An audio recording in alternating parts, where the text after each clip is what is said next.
Hey guys, this is Tony and welcome back to the Future Week. This is a bonus video for everyone to end out the week. As many people may know, following the end of the Back to the Future trilogy, there were a lot of time travel movies that kind of came and went. There were movies like The Butterfly Effect, Clock Stoppers. There was a remake of the original 1960 Time Machine, which, by the way, really freaking sucked. But there's one movie that I really wanted to point out for this review. And it's not exactly a time travel movie, though. That's the interesting thing about it. It's not a time travel movie, but it feels like one. And that would be the 1998 film, Pleasantville.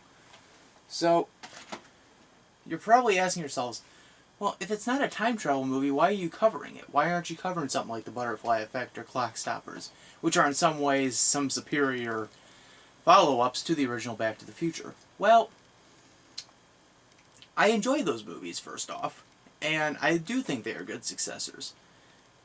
What I think differs Pleasantville from something like The Butterfly Effect is, while it's not a time travel story, it feels like one. It kind of has that Back to the Future vibe in it. But I don't want to waste any of your time going over my opinions just yet. Let's get over a little bit of the plot.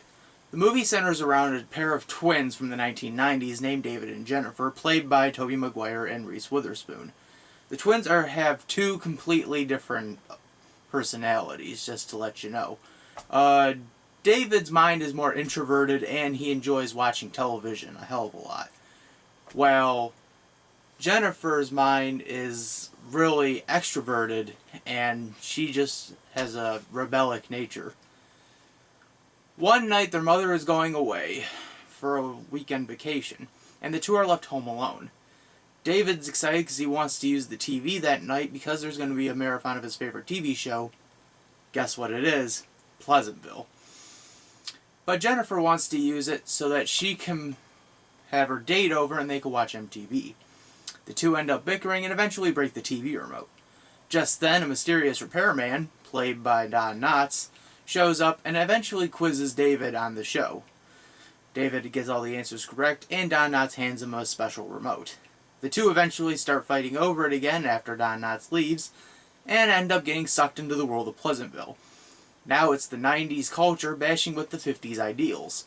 And what's going on? Well, because of Jennifer's influence along with David's influence into the town, the show's starting to change. And it's not only changing in its tone, but in its color, as color is starting to be revealed in the show, which is mainly black and white. So that right there is the main plot, and I have to say, when I first saw this, I was kind of moved by it, and not moved in like emotionally, I just moved by it by creativeness. This is actually a really creative idea for a film. An idea of two kids kind of getting sucked into this TV show and kind of changing the rules. What I do really enjoy about this show, this movie, see, now you got me confused, it's just the fact that it is this weird, really weird, like, Back to the Future, like, vibe of introverting things. It's, that idea, like, with Back to the Future, Marty, he had to kind of go along with it, but at the same time, he kind of keyed in on certain things where he would be like, oh, in the future, this could kind of exist, and this, could exist. In this movie, they kind of point out, like, why is this like this when this, in reality, is really this? And I think the best thing about this movie is, it is, the two main characters are trying to keep to their ideals, with David actually trying to, keep the show intact, trying to keep everything in the show moving the way the show is supposed to, while Jennifer, on the other hand, is really just deciding to screw around with the show, much to David's dismay. What really kind of stands out, though, is the idea of just the entire movie, from like a certain point onward, is in black and white. And it is completely in black and white until about halfway through, when things start slowly turning to color, and it is really interesting as an idea. For anyone who's a big Fast and Furious fan and who wants to see this movie, by the way, Paul Walker's in it. Yeah, he's in the movie. I didn't realize this until like a second or third viewing. He's in the damn movie. Paul Walker's in Pleasantville. It is just weird when I found out it was him. he plays a character named Skip from the TV show, who ends up dating Jennifer. It is just the weirdest thing. I think the casting was really good, and the story is just really creative. It's really creative, and I know you could say, well, it seems kind of generic when you explain it to me, but if you watch it and kind of understand what actions they do to change the history of the show, or to just change the context, it is really great. The parent characters in that movie are really great. William H. Macy and Joan Allen. They just really sell it as 50s parents. And Jeff Daniels, who plays the restaurant owner in the soda shop, he's really good. When I heard Daniels was in this, when I first watched it, I was just like, oh, I've only seen him in Dumb and Dumber and Escanaba in the Moonlight, but like he really has some serious chops, and and I've seen that now again and again with all of his other movies. But if there is one thing that I'm kind of miffed about with this movie, it's sadly enough the ending.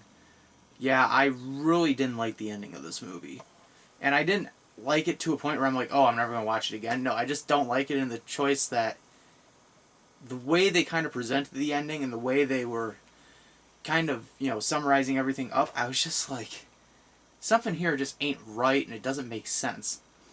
So, if you haven't seen the movie, you can end the review right here. It's a good movie. The ending's a little iffy for me. It's iffy for anyone else. But for anyone who has seen the movie and wants to have me discuss the ending, I'm going into it right now. So, spoilers. In the ending of the movie, David and Jennifer's actions within the entire realm of the show turns everything into complete color.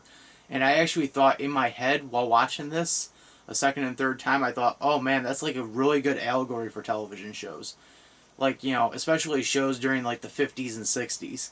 Where the shows, started out in black and white and were really innocent, and as the episodes went on, it kind of got a little darker, but got a lot more, colorful, so to say, with the picture quality and stuff. Where, the show started being presented in color, but they started doing a little more either ridiculous plots or darker plots.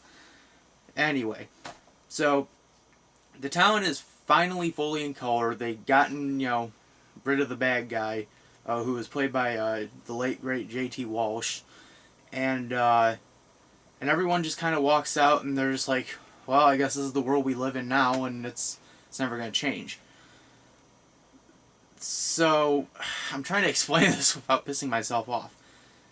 So, the choice in the movie, the way they end it is, Jennifer ends up staying in the show. Yes, that's literally how they end it. Jennifer decides she's going to stay in the show and go to college. And, meanwhile, David decides that he's going to leave the show and go back to the real world. And by this point, most of the characters know that these people were from the outside world and that they came in. Because, that was kind of the only explanation for why the entire realm of the show was changing. So David decides to leave, and he leaves. And he's there, he comes back to the real world, he shuts off the marathon, because it's over, and his mother, played by Jane Kasmerick, by the way, from Malcolm in the Middle, is there, and she's kind of crying, and David goes over and kind of comforts her, and at first I thought that was just really weird. Like, I know, like, it's supposed to mirror, like, what happened, earlier in the film when he's doing the same thing to Joan Allen's character, but I was just like, that's just really odd that they would do that. But that's not the horrible part. The horrible part was the idea that, that Jennifer would stay in the show and that David would leave. I was like, well, gee, you just blew, like, what could have been just an easily understood ending. With just, David kind of realizing, well, he could kind of fit into this world, and, he could have stayed in the show. Like, that was the way I was thinking, like, oh, I can understand how the ending's going to be. Like, they're going to leave and they're going to have a newfound appreciation. No, they're deciding at one point whether or not to stay within the realms of the show. I was just like, well, they decided to do that. Dave's got to stay in the show, and Jennifer's got to leave, understanding why David was the way he was. Instead, they have Jennifer understand the way, the reason David was the way he was, but she ends up staying in the show, and I was just like, why would you do that? I was like, that just makes no sense.